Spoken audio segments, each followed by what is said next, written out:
Évoquons à présent une affaire qui est sortie il y a une semaine, mais dont on a curieusement peu entendu parler. Après le scandale de corruption du Qatargate, y aurait-il un Russiagate au Parlement européen? On va rejoindre tout de suite notre correspondant à Bruxelles, Paul Germain. Et Paul, ce qui étonne d'abord, c'est justement la discrétion qui entoure cette affaire.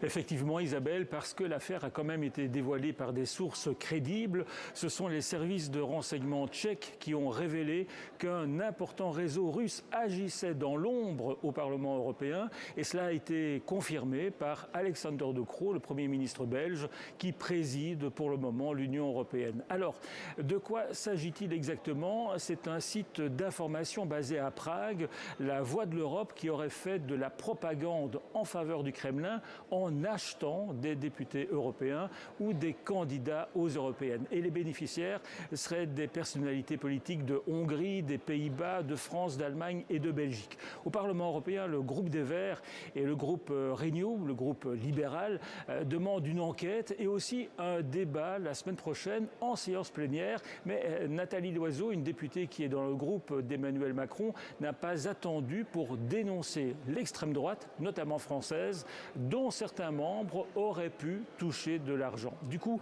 Jordan Bardella, le président du Rassemblement national en France, s'est senti obligé de déclarer qu'aucun élu de son parti n'avait été approché. Pour le Parlement européen, tout ça tombe évidemment assez mal à 2 mois des européennes. Moscou, qui a le sens du timing, le sait très bien.